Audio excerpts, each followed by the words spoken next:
kenapa mereka itu menggunakan nama member dari IJ*ONE. Kenapa sih Bayi itu selalu mendapatkan screen time yang dikit gitu. Ini ada yang bilang loh bahwa Mnet melakukan kecurangan. Hey yo, what's up guys? Yo, what's up? I'm Sokim, welcome back to my YouTube channel. Nah, gimana sih kabarnya hari ini, Cinggu? Apakah kalian dalam kondisi yang baik-baik saja? Aku harap seperti itu ya. Nah, untuk hari ini kita akan ngebahas tentang topik-topik terhangat seputar dunia perkepopan yang pastinya sangat sayang banget untuk dilewatkan. Nah, supaya kalian nggak ketinggalan update informasi terbarunya, yuk browse, subscribe channel aku sekarang juga. Dan jangan lupa juga nih buat like, comment, and share kepada teman-teman yang lain ya. Dan berikut adalah berita selengkapnya. Nah guys, untuk topik pertama kita akan mulai dulu membahas tentang hal yang lagi heboh banget, yakni Starship Entertainment yang kembali lagi membuat mereka itu terlihat punya reputasi yang buruk loh. Karena baru-baru ini mereka itu memasukkan pemenang untuk acara fansign dan menggunakan nama member dari IJ*ONE. As you can see, ini adalah nama-nama member dari IJ*ONE, mulai dari Kwon Eun-bi, Kang Hye-won, lalu ada juga Choi Ye-na, sama Lee Chae-yeon, serta Kim Chae-won. Nah, pada awalnya sih banyak yang mengira ini tuh cuma editan doang gitu, ini tuh ya nggak bener gitu. Namun setelah dilakukan yang namanya pengecekan di situs elinpark.com, jadi Elin Park ini merupakan sebuah toko yang menjual album fisik. Nah kan setelah dicek gitu ya kan di situs tersebut, ternyata emang diposting gitu oleh situsnya, which mean itu bukan editan. Dan pada akhirnya postingan tersebut juga tidak dapat dilihat lagi dan hanya penulis yang dapat melihatnya. Dan alasan lain yang membuat banyak orang juga yakin bahwa Starship di sini melakukan yang namanya manipulasi terhadap pemenang fansign, dikarenakan 4 digit terakhir dari nomor telepon itu cocok dengan tanggal lahir mereka yang sebenarnya. Melihat hal tersebut tentu dong banyak netizen di sini yang geram gitu sama Starship Entertainment. Karena setahu aku ya guys, penggemar juga udah rela mengeluarkan uang supaya mereka itu dapat melakukan fansign bersama dengan idol favorit mereka. Di saat Starship Entertainment melakukan manipulasi, siapa sih penggemar yang kecewa? Pasti dong kecewa. Karena mereka juga tujuannya untuk beli album setelah mendapatkan photocard dan juga mendengarkan lagu-lagu yang di sana, kan tujuan mereka juga untuk melakukan fansign. Kalau sudah dilakukan yang namanya manipulasi, siapa sih penggemar yang dapat terima gitu ya kan? Gak heran kalau agensi ini dikritik oleh para fans. Dan yang buat aku nggak habis pikir adalah kenapa mereka itu menggunakan nama member dari IJ*ONE. Maksudku adalah kan banyak nih nama orang-orang di dunia gitu, oke? Mereka juga punya staff.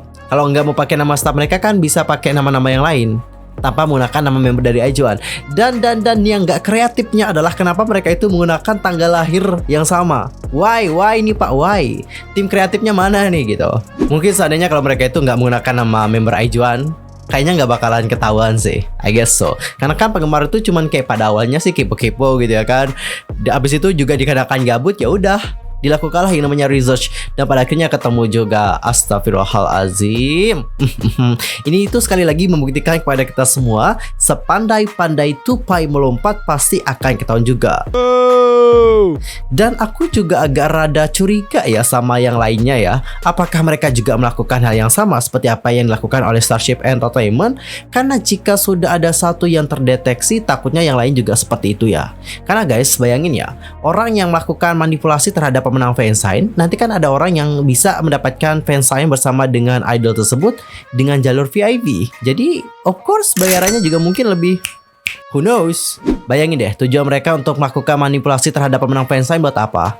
Kalau enggak buat yang lain. Itu sih pikiran aku ya. Dan pada akhirnya situs Elin Park itu sudah melakukan yang namanya klarifikasi. Adapun untuk klarifikasi mereka adalah seperti yang berikut ini.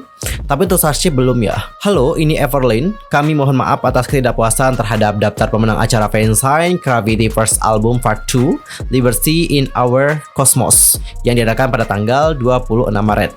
Kami menyadari bahwa daftar pemenang salah dikarenakan kesalahan penanggung jawab. Pertama-tama, kami mohon maaf atas keterlambatan pengumuman terkait hal ini. Kami juga sangat menyesal bahwa insiden ini telah menyebabkan kerugian bagi artis dan juga fans, termasuk agensi. Kami juga akan melakukan yang terbaik untuk mencegah hal ini terjadi lagi di masa depan. Kantor pusat bertanggung jawab atas semua situasi yang disebabkan oleh penanganan yang tidak berpengalaman dari orang yang bertanggung jawab di kantor pusat. Yang aku pertanyakan adalah ini jadinya perbuatan siapa nih gitu, ya enggak? Siapa nih yang harusnya bertanggung jawab atas hal ini? Kalau mereka sendiri gimana? Soalnya sampai sekarang agensi Starship Entertainment itu juga belum memberikan klarifikasi terkait hal tersebut. Jadi buat kalian yang lagi sedang berjuang untuk melakukan fansign bersama dengan idol kalian, keep fighting ya guys. Kita juga tidak tahu apa yang terjadi di depan kita, apakah kita emang dicurangin atau enggak. Intinya lakukan yang terbaik, do your best, keep fighting. Dan guys, sekarang kita akan masuk ke topik yang kedua. Kita akan ngebahas tentang Kepler di Queendom. Nah, untuk pertama kita akan mulai dulu membahas masalah Yuning Bahiyi yang kembali lagi mendapatkan screen time yang kurang.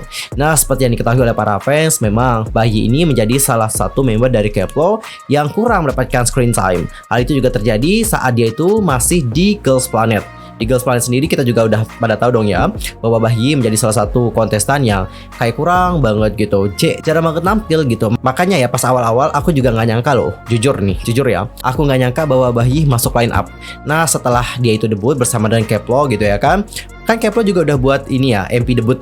Jadi di MP Wadada sendiri Kepler ini mendapatkan screen time yang juga kurang, lainnya juga kurang. Pada saat itu banyak juga sih fans yang protes gitu ya kan, dan juga banyak fans yang meminta supaya Bahiyi ini diberikan screen time dan juga lain yang lebih lah seperti itu. Habis itu nih Cinggu, di Queendom lagi banyak fans yang menyoroti bahwa Bahiyi itu kurang mendapatkan screen time, dan lagi-lagi ini membuat banyak fans menjadi sedih dan juga memprotes gitu ya kan. Kenapa sih Bahiyi itu selalu mendapatkan screen time yang dikit gitu? Penggemar sih juga nggak terlalu minta banyak-banyak ya kan, tapi adalah gitu muncul gitu. Jangan terlalu sedikit banget guys. Tapi menurut aku ya, kenapa sih Bahiyi ini itu mendapatkan screen time yang sedikit? Menurut aku sih kayak gini ya guys. Soalnya kan Mnet itu ataupun Queendom ini itu lebih memperhatikan mana yang bagus untuk dijadikan drama. Bahiyi kan orangnya anti drama ya, no drama club ya. Jadi agak kurang gitu dapetin screen time. Sedangkan yang dibutuhkan oleh Mnet di sini adalah bahan untuk capture editing gitu kan. Jadi mereka itu mencari mana nih yang cocok gitu, ekspresinya mana nih yang perlu kita tonjolin supaya acara kita makin greget. Gitu loh guys. Seperti kita lihat ada salah satu yang paling banyak disorot di sini yaitu Sinbi ya. Jadi Sinbi di sini itu kayak bener-bener ya tahu gitu sifatnya Mnet, apalagi dia juga pernah menjadi korban FL editing Mnet ya. Jadi dia itu kayak memberikan bahan bakar nih kepada Mnet supaya staffnya juga senang gitu ya kan. Jadi dia di sini bertindak sebagai tokoh antagonis seperti itu dengan tatapannya yang bener-bener sangar, tapi sebenarnya ya itu menurut aku acting banget loh, serius. Cuman ditambahin backsound yang dramatis sama Mnet, makanya terlihat agak sedrama itu. Padahal aslinya juga mungkin gak kayak gitu ya. Apalagi kalau si Sinbi kan deket ya sama member WGSN, ya enggak? Jadi pas saat dia bertindak seperti itu, ya you know lah ya what happened ya. Ini tuh ada yang namanya settingan di sini. Sinbi tuh emang sengaja sih memberikan hal tersebut kepada Mnet. Jadi guys, tau aku sih emang gitu ya. Kenapa sih Bahiyi ini kurang mendapatkan screen time? Karena Bahiyi juga orangnya anti drama, no drama club, dan Mnet juga nggak bisa dapetin bahan yang dapat ngebuat Bahiyi ini terlihat appeal gitu di acara tersebut. Mereka itu menurut aku menargetkan mana yang berpotensi untuk bagus dijadikan drama. Dan bagaimana pendapat kalian? Entar langsung aja sampaikan di kolom komentar. Nah Cinggu, ada lagi topik lain nih, dan menurut aku ini juga agak kurang tepat ya. Jadi seperti yang kita lihat di Twitter dan juga mungkin udah heboh di TikTok ya, banyak yang menyebutkan jika seandainya Kepler menang di Queendom, maka berarti di sini sudah ada yang namanya kecurangan. Eits, kok bisa gitu ya? Nah guys, kita emang tahu ya bahwa Kepler emang merupakan girl group besutan atau dibentuk melalui programnya Mnet, yakni Girls Planet. Tapi bukan berarti Kepler ini dapat menang dengan mudah, karena lawan mereka juga tidak enteng gitu ya kan. Dan coba deh kalian pikir ya, jika seandainya Kepler menang dalam Queendom 2 gitu kan dengan kecurangan, bukankah Mnet di sini sudah diri ya? Karena gini guys, dengan hal tersebut Kepler ini akan dicap buruk loh sama yang lain. Seandainya Mnet itu melakukan yang namanya kecurangan di sini, ini juga tentu akan mengakibatkan kerugian pada mereka. Tapi mereka juga tahu bagaimana dunia per-K-popan. Dunia per-K-popan bukan se-easy yang mereka pikirin. Bukan berarti menang, habis itu mendapatkan kepopularitasan dengan mudah. No, di saat banyak yang nganggep mereka itu melakukan kecurangan, tentu ini akan berdampak besar terhadap bagaimana perkembangan dari Kepler. Jadi menurut aku agensi juga nggak mau ngambil resiko yang besar. Dan tolong dicatat ya, program-program seperti ini bukan hanya mencari pemenang saja, tapi program seperti ini juga bertujuan untuk mempromosikan idol dan juga grup yang ada di dalam program tersebut untuk meraih kepopularitasan yang besar di Korea dan juga internasional. Karena memang banyak yang suka dengan program tersebut. Melalui program itu banyak yang akan melihat sisi yang berbeda dari mereka. Bagaimana mereka di belakang layar, bagaimana mereka menciptakan karya, bagaimana mereka itu membuat sebuah pertunjukan. Oke, dengan cara itulah mereka itu akan menangkap hati dari masyarakat, bukan semata-mata untuk mencari pemenang saja loh. Dan kemarin ya banyak juga yang bilang bahwa dikarenakan viewers dari Kepler itu kan banyak ya. Ini ada yang bilang loh bahwa Mnet melakukan kecurangan.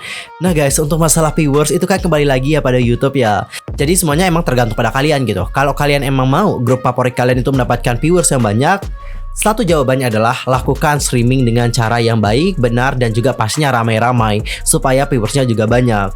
Jadi bukan berarti viewers banyak, Mnet melakukan kecurangan, karena Mnet itu bukan berada di perusahaan yang sama YouTube ya. Intinya adalah yuk kita support idol kita dan juga tidak menjatuhkan yang lain. Itu adalah cara support yang benar ya.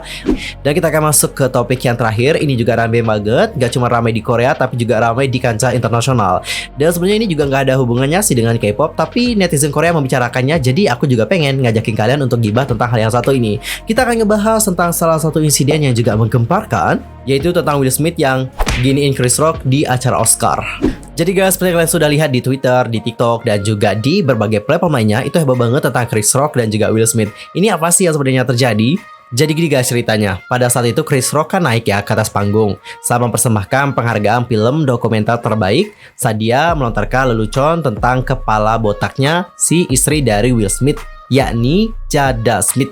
Dan hal itu juga mengacu pada film Keychain. Nah segera setelah itu Will Smith pun naik ke atas panggung nih, gitu kan. Dikira kayak pada awalnya sih Will Smith juga biasa sih kayak senyum-senyum gitu ya, ketawa gitu ya kan.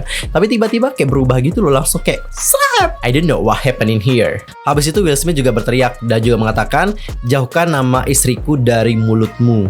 Nah insiden mengejutkan ini menjadi pembicaraan nih guys di kalangan netizen Korea. Dan untuk netizen Korea sendiri itu juga terpecah belah ya menjadi dua kubu. Yang pertama ada yang dukung Will Smith, dan yang kedua adalah mereka itu tidak mendukung apa yang dilakukan oleh Will Smith. Coba kita lihat pihak yang mendukung Will Smith apa sih yang dia bilang.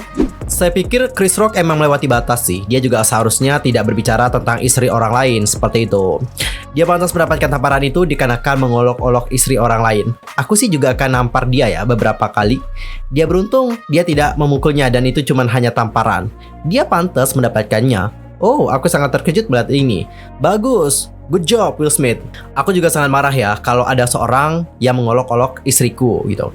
Nah buat yang bertanya, emang si istrinya Will Smith sakit apa sih? Nah untuk istri dari Will Smith sendiri itu menderita penyakit alopecia. Nah buat yang belum tahu, alopecia ini merupakan gangguan autoimun umum yang sering menyebabkan kerontokan rambut yang tidak terduga. Nah kondisi ini juga bisa mempengaruhi kulit kepala seseorang ataupun seluruh tubuh dan juga bisa bersifat sementara dan juga permanen. Diketahui sendiri bahwa Pinky Smith mulai mengalami kerontokan rambut sejak tahun 2018. Di tahun yang sama ia juga pertama kali berbicara tentang perjuangannya menghadapi kondisi kesehatannya tersebut. Dan pada akhirnya istri dari Will Smith ini akan kasih botak rambutnya, dia akan cukur. Dan menurut dia ini juga membuat dia itu merasa lebih bebas dan juga mendekatkannya kepada Tuhan sih. Dan sekarang coba kita lihat bagaimana sisi yang tidak mendukung Will Smith. Apakah mereka juga punya pemikiran yang sama dengan kalian? Let's check this out. Aku pikir Will Smith udah lewat batas ya. Dia bahkan menyerang pria itu loh pas saat siaran langsung di TV. Aku tidak berpikir dia seharusnya membalasnya dengan kekerasan. Aku mengerti bagaimana perasaan Will Smith, tetapi dia juga masih melewati batas ya. Aku berpikir penyerangan itu akan dihitung sebagai pembelaan diri. Tetapi aku sepenuhnya mengerti bagaimana perasaan Will Smith. Seharusnya dia juga tidak melakukan hal tersebut di TV. Oke, itu adalah komentar-komentar yang tidak mendukung Will Smith. Apakah sama pendapatnya kayak kalian? Komen di bawah. Dan singgung setelah aku cek-cek komentar dari orang barat ya, kebanyakan sih yang tidak mensupport Will Smith. Kenapa sih banyak yang nggak nge-support Will Smith? Karena banyak dari mereka yang juga tidak suka dengan istrinya Will Smith. Emang salahnya istri Will Smith kayak gimana sih? Istri Will Smith sendiri itu pernah terjerat dalam skandal perselingkuhan seperti itu. Jadi dikarenakan terjerat dalam skandal tersebut, istri dari Will Smith yakni Jada itu juga mendapatkan reputasi yang buruk loh. Dan bahkan dia itu juga dianggap sebagai manipulatif. Jadi guys, dikarenakan hal itulah, gak heran kalau banyak orang yang emang dari dulunya gak suka sama si Jada ini, itu memberikan hate comment juga kepada Will Smith karena apa yang dilakukan oleh Will Smith ini tidak benar. Tapi kalau aku secara pribadi ya, tindakan Will Smith itu memang dapat dipahami. Dia juga marah dikarenakan orang mengolok istrinya gitu kan. Siapa sih yang suka gitu kalau orang yang kita cintai dikatain seperti itu gitu. Terlepas dia itu selingkuh atau tidak, kita juga punya perasaan cinta loh sama dia. Dan dia juga mungkin sudah berubah gitu kan. Mungkin dulunya selingkuh, sekarang tidak. Dan itu juga yang membuat Will Smith juga menjadi marah di sini. But anyway, kembali lagi, ini tuh udah ditonton sama jutaan orang di seluruh dunia. Bukan di tempat itu saja tapi seluruh dunia. Jadi inilah sulitnya menjadi public figure. Harus bisa mengontrol kemarahan mereka. Kalau kalian sendiri gimana nih opininya? Langsung aja komen di kolom komentar. Nah guys, kan aja untuk hari ini. I'm Misaki pamit. Thanks for watching. Annyeong. Kamsahamnida. Goodbye.